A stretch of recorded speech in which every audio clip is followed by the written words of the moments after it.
Right, I got my nut on. All I've got to do now is tighten it up, but that's a bit of a problem because it was, for some bizarre reason, it was 14mm. I'll have to go and get a 40mm key. Just so, final test. This has got to be fun because of that big spring. I'm going to blow down it now, and you listen.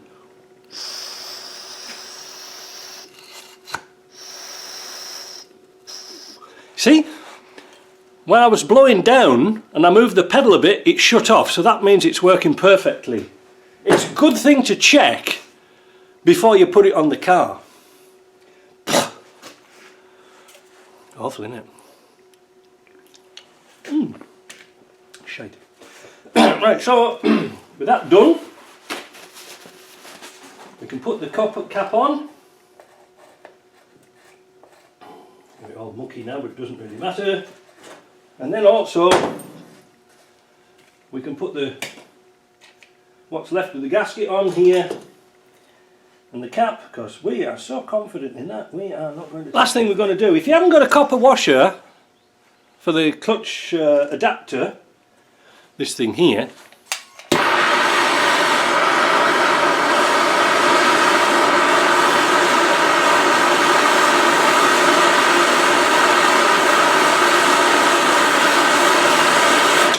warm it up until it's glowing red and leave it.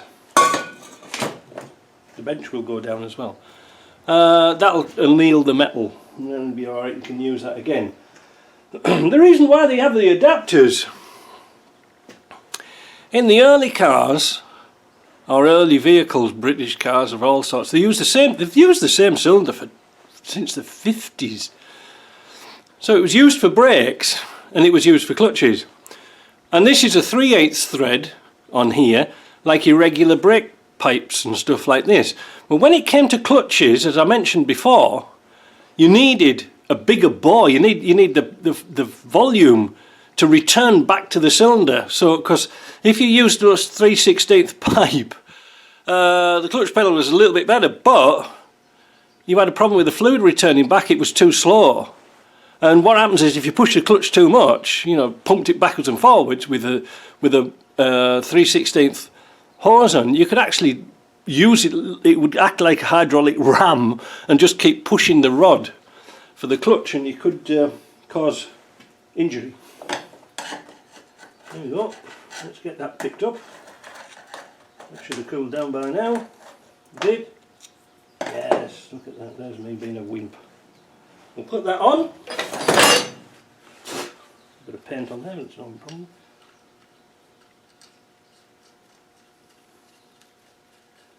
Paint everywhere. Fasten it down when you've got the right spanner.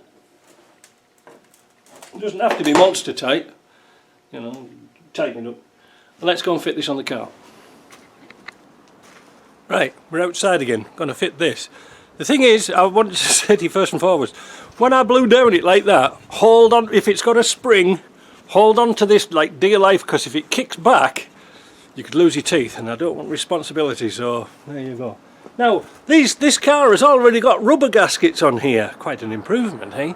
So, no need for sealer, just bang it back on. He says.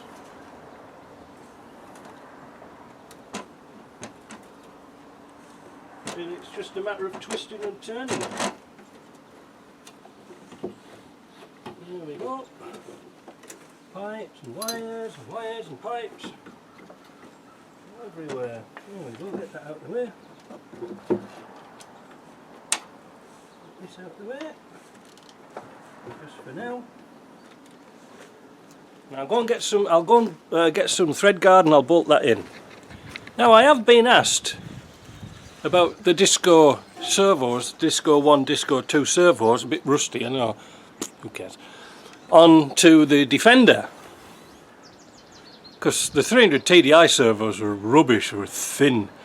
These are not too bad, a little bit thicker, but there's plenty of them, and you can see it's like double. Perhaps you can see here how I did it. These are the mounting holes. There's 4 mounting holes on this tower, 2 either side for the 300 TDIs and 200 TDIs, 300 TDIs, etc, etc. But the disco's only got 2.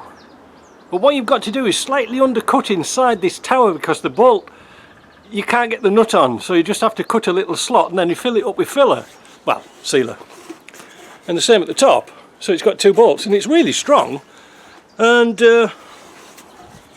inside, I don't know if you can see inside, maybe you can, maybe you can't. Let me go and get a flashlight. Torch. Mess about, isn't it? If you can see, I don't know if that's, oh, you can see it there, look. I don't need a flashlight, torch. It goes onto the same pivot pin, same diameter, same pushrod length, everything, nothing's changed. So let's get it in. Again, we've got a rubber seal on there. Twist and turn. Don't forget to put your wires on for your brake light. It doesn't matter which way they go around. And then simply locate it in the hole. It says simply because it goes slightly under the tower. There we go. Now again, make sure all these pipes and wires and things like this go in the correct place.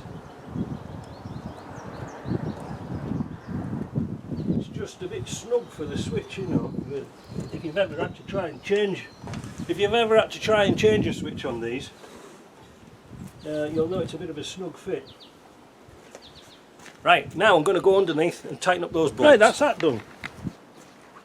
Now, I'm going to put a bit of rubber grease around here. So this cylinder was the only one I could get. This booster servo was the only one I could get, and it was a bit rusty. But you probably noticed with a lot of my experiments, I don't paint anything because I don't know if it's going to work. Now the most important thing is to locate this tube on the pin inside. It could be out of the way, pushed to one side, if you see what I mean. I'm going to put the servo pipe connector in. I'll put a bit of grease on that too.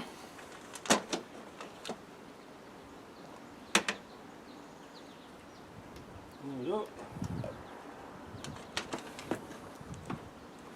That's rubber grease, and in it goes like that. Makes life so much easier. Now again, this is where it gets tricky. Locate the pin.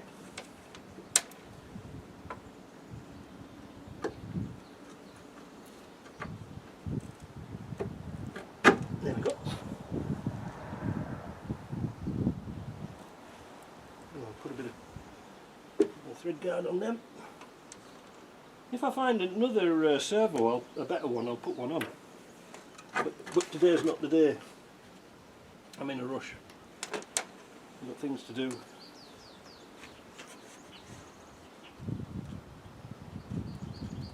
Right, let me go and get a spanner for.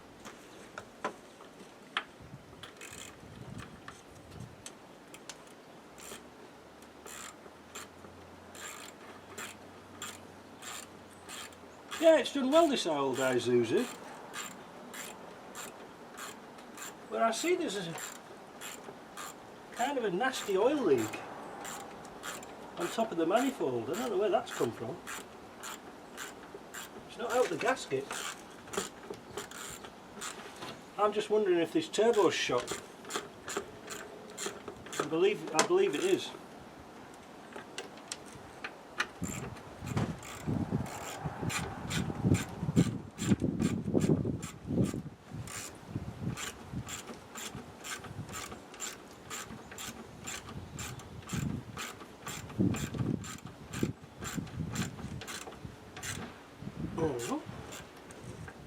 Now,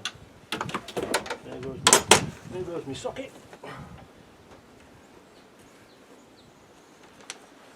Now these wires for the brake light.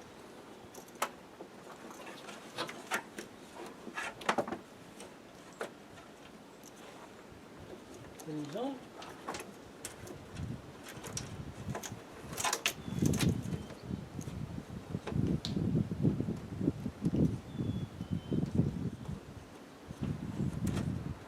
test the brake. Make sure it's lined up right. Perfect. Test it before you finish off, because if you press your pedal down and it goes right down to the floor, the pin isn't lined up. Most important. Next, we're going to get our impact and those screws back down again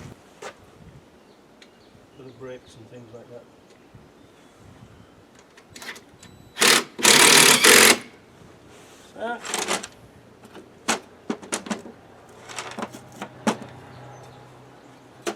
On location.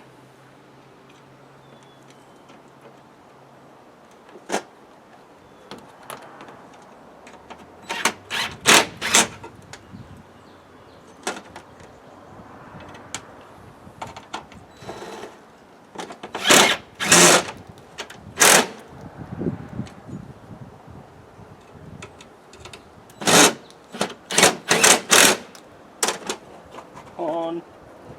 Just the old horn. Man, this car gets rust in it quick. I'll have to do something about it this year. I think I'll give it a good old cleaning off.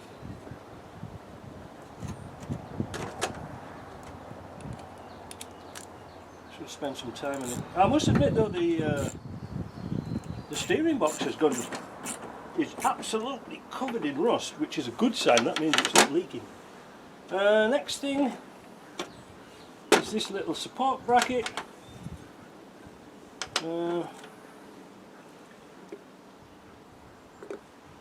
I made this car out of complete loads of bits and pieces that are kicking about.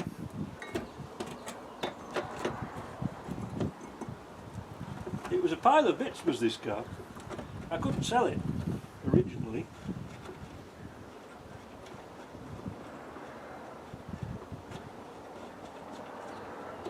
But after a period of time and one boring winter, we decided, me and Mike, to make it into a pickup. Thing to do in winter. Forgot to bring this pipe up here. I hope you can see this okay. We're going to do a little bit of mathematics or something. I don't know how it's going to work out.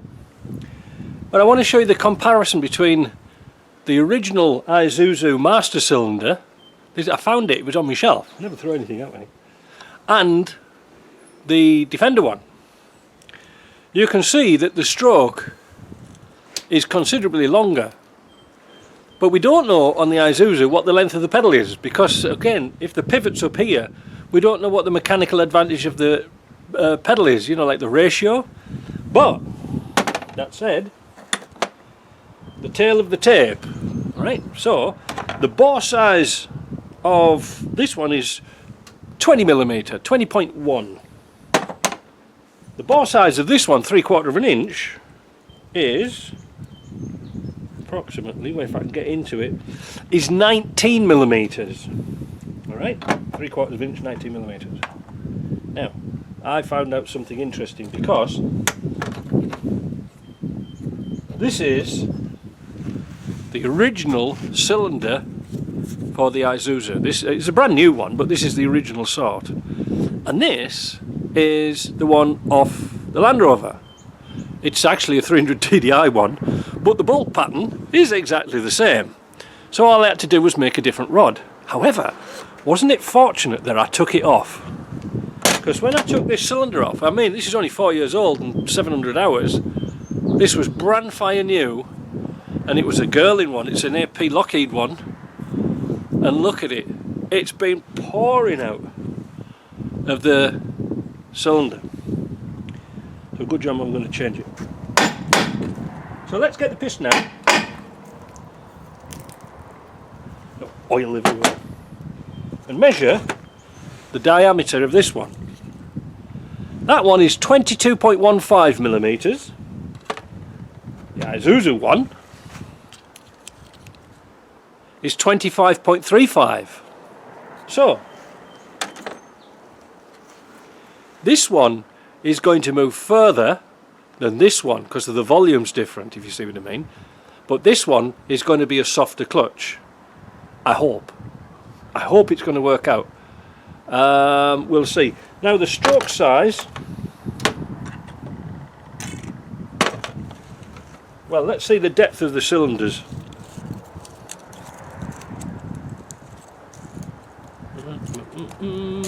This isn't very accurate, but it'll give you an idea.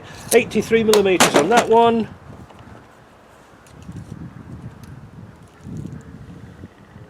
And 88mm on the 300 TDI. So what I'm going to do is this. And you can see there there's a considerable difference between the two. Oh, and a lot of people get confused with 300 TDI cylinders because there's actually two different types. There's an early one and a later one, and it's all to do with the piston. The bores are exactly the same, but it's the piston. And you see this is recessed really deep. Well, these had a longer push rod, right? Now, you can get them mixed up, and you could put a long push rod on one of these pistons that's quite short. What happens is, when you bolt it up, your clutch will be engaging all the time and you'll eventually burn it out, as I've noticed quite a few people do. So what I'm going to do now is, I had on the Land Rover here an adapter going from the main clutch hose to the slave cylinder, you know, to the rubber pipe that goes like here. Well, of course, you can see the difference. So I'm just going to make another one because I've lost the other one. I should have kept it somewhere. But I'm going to make another... Oh, bloody fluid everywhere. I'll have no paint left, will I? I'm going to make another small adapter like this to go into here. So if I want to chop and change it around, I don't have to change the whole pipe. See? There we go. So let me put some rubber grease in this and fit this. And then we'll make a pipe up and bleed it through.